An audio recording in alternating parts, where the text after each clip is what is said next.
All right, I've been working on cramming more data onto this screen, and here is the new format that I have. We now have the high and low voltages right now. And this is the highest and lowest voltages since you turn the key on. This is the delta between the cells. You can see that this particular pack is very unbalanced. New item here is the current. So before we only showed the power, now we show the current as well. Although I haven't written a code that actually writes the current value. That should be pretty simple.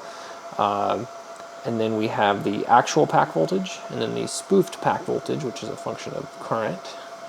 And then we have the temperature high in Celsius and the temperature low in Celsius. With this format right now, we can only go down to -9 degrees C. So later on, we might need to do that differently. Maybe just display the temperature. I don't know, whatever temperature we think makes the most sense. And then here, this is going to be the time since the last key on. Right now, it's the number of loop executions like it was before, but this will become time in seconds, just so it doesn't reset every few minutes. And notice we did get rid of the error count. Now that we're no longer getting errors, I don't really see a reason to display it here, just because there's tightness on the screen, there's not a lot of space. The errors are still output on the USB, so if you are suspecting that there are errors, you can plug in a computer and see, but I don't think it's going to be an issue anymore. And then, of course, we have power here. That hasn't really changed. And then this is our new feature, which is state of charge. And this is what I've been spending the most time on the last couple of days here. Prior to this latest firmware update, LiBCM has no idea, no concept even of state of charge. Everything is literally just based on what is the pack voltage right now. And so I'm adding the ability to do state of charge so that we can current accumulate and do the state of charge much more accurately, which allows us to get more power out of the pack without damaging it. Anyway, that's mostly written at this point. It is working. I still need to add the dynamic ability for LiBCM to figure out the actual pack size. That should probably take me about a day if I had to guess.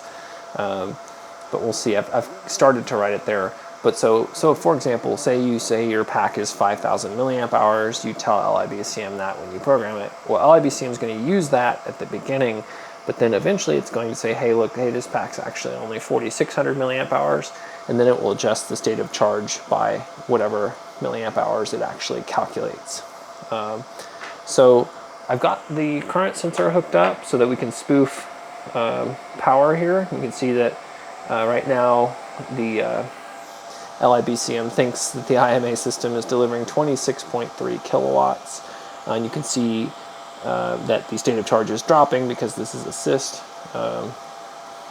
So we're dropping 50, 49, 48%, etc. You can see that we've spoofed this voltage down to 123 volts as well.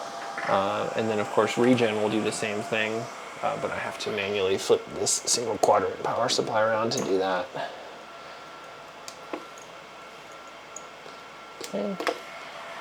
So here is regen now. So now we are regenning at, say, 12.8 kilowatts. The values that I'm showing here, the 25 and minus 13 kilowatts or whatever, those are the max and min values that LiBCM can measure at this particular voltage. This is a current limited function. LiBCM can measure, I think, like 147 amps of assist and maybe 71 amps of regen, something like that. If you assist or regen more than that, it's okay, and kind of, if you do it for less than 2 seconds, you're fine. If you do it for more than that, you might get an error, but that's minor detail. You can do the plus 40% current hack with LiBCM. The plus 60% current hack probably won't work very well.